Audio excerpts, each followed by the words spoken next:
Watcher, and welcome to turn 1 of my 2022 Tournament Dreamers game. To qualify for the tournament, you have to have a public win in a multiplayer Dominions game under your belt. Lucid arranged Dreamers games so that at least one more person amongst them would qualify. To qualify for the Dreamers games, you must not have won. That aside, what have we got? My god is called Eminent Domain. He's an imprisoned rainbow. We can have a look at him later. That's why I renamed my Dinverti assassin to Misappropriation, and I'm prophetizing him. I have the Blood Smite, which does 20 hit points damage base, and that should comfortably take care of most indie commanders. For recruitment, I'm recruiting another couple of Dinverti. Assassin expansion can be risky, but I'm willing to take that risk, as you can see by the fact that I'm also recruiting a load of Wolf Riders. These guys are our cavalry. They're little goblins on top of wolves. They're only size 2, which means their attack density is good. They're cheaper than their better cousins, the Wolf Brothers, and we can recruit them anywhere. My plan is to have them sniping commanders while regular troops hold the line. The one province my domain has spread into has 78 income, which is very nice, and directly to its north is a farmland with 5 huts, which means it's probably large and rich. That seems like an excellent place, either for initial forts or for blood hunting. I also have plenty of forests close by, which is something I particularly want because forests are very good for Vaettiheim. To my south is one of the water nations. That's going to be either Erythea or Atlantis. I'm hoping it's Erythea because I want to kill them quickly, but maybe it's not. Who knows? To my west is not an ideal area. All the forests are far to the west, so I couldn't take them quickly and capitalize on them. To my north, there are 3 forests. I like them. But one of them's on a capital, which at the time I thought was not great, but actually the ability to buy a cheap Veti Hag, which is only 40 gold and you can recruit in forest, random 1 mage, she's super cheap. So you can keep your mage recruitment going even when you're very strapped for cash. To my east, there are closer forests, including one that's on our border. I don't like the water province because it's going to be a pain in the neck. And there are 2 caves, so geographically this is not going to be easy to get through. Deciding who is my target for the first war is a problem for another day though. Let's try and move on swiftly. Turn 2. We got a very nice in-character message from Micklin. Are fluids not the natural state of life? This is fact. And as it is so, must our Lord, Master of all fluids, rule this realm. If you are wise, you will strike out your eyes and fall upon your blades, as I will after quelling this message. That's cute. Then we have a load of prophets. Vaettiheim hasn't renamed his. Micklin has the Fluid Druid, prophet of the drainer of all fluids, so he's definitely going for a certain theme there. Tenchi has Genghis Khan, a prophet of Genghis Khan, so I would imagine he is planning on being rather aggressive with his Temujin theme. Abyssia hasn't renamed their prophet of Demon Baby, their god. Calum has not renamed. Midgard has not renamed. Gath has Back from Work, the prophet of Daniel Jackson. Atlantis has Naked Pictures, the prophet of Wet Dream. And Erythea has not renamed. And then my luck 3 scales pay off because I have a hero arrive and it's this lady. She's an Air 2, Earth 2, Death 3, Blood 2 mage. She's stealthy and glamoured. Since she has the Air Death crosspath, she can cast Wailing Winds out of the gate. And she can also search for 2 paths that I don't have native access to. So she's built-in diversity right there. She's also got 26 research points, so she's going to be sitting in a lab for a couple of turns, and then she's going to go outside searching. With Earth 2, she would be a great thug, but she's also able to make earth boots for herself and then craft dwarven hammers. So she's going to be a very busy lady.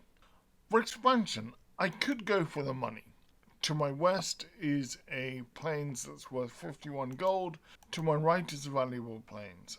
But if we look at my recruitment, one of the reasons I'm not recruiting my Sacred Rim Veti is I'm kind of low on resources. So I decided I'm going to take a forest. To my north, the forest has 80 barbarians, and it lists barbarian chiefs amongst the units, which I think means there's enough of them to register, which I believe is 5.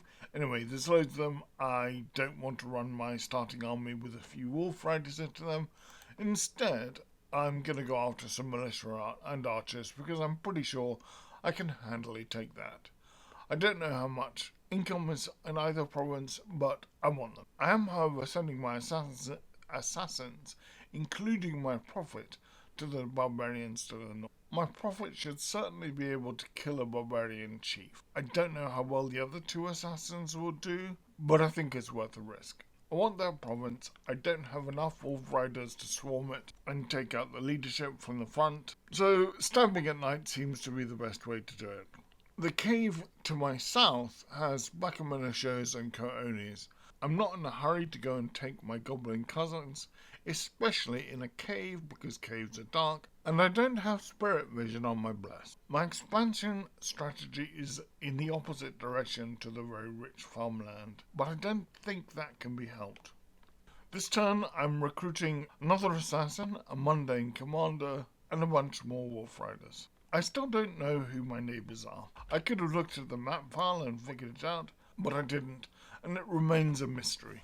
My research has got going thanks to my hero, and I've started to go up enchantment. One of the tricks you can play with Vaettiheim is with your Veti Gaija. Try spawning them, an enchantment 4 spell.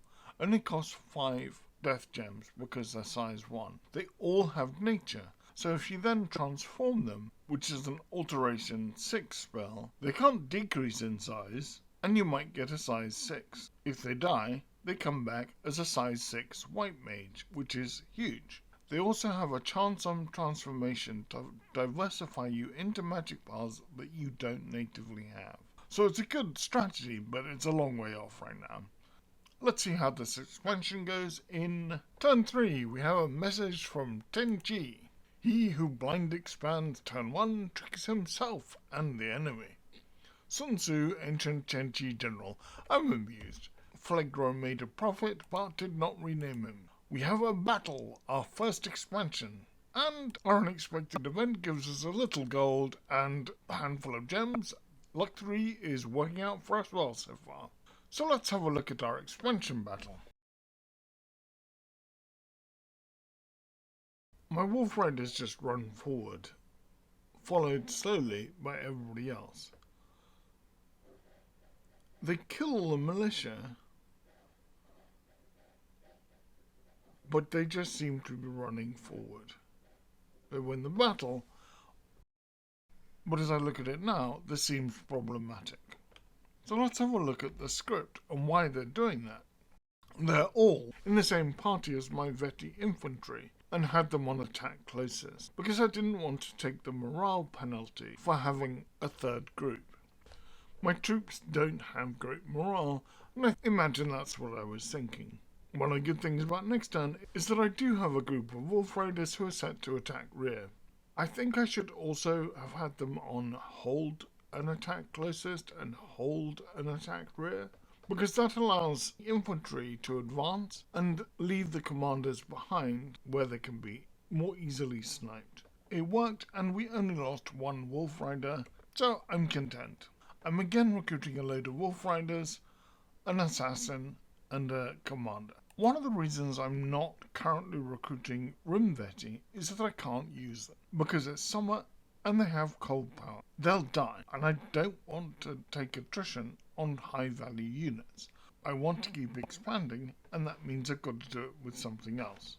This time I'm recruiting a load of wolf brothers, and because I now have a forest, I'm also starting recruitment in the forest and getting a leader and some wolf riders there. I'm expanding into the plains to my west for 2 reasons. First, it's a plains. Second, it also has the mountain tag, and its resources are actually higher than the cave, so it's a more valuable province. To its north is a large plains. I'm hoping that will give me some money. I'm not expanding terribly fast, although This turn I do have my 3 assassins doing assassination things on the huge clump of barbarians. This turn the scout report 70, last turn it was 80. There's likely to be a shit ton of those bastards in there. I'm sending another assassin to my east to the wealthier plains. I still haven't seen any other neighbours. That's not too surprising because it's only turn 3.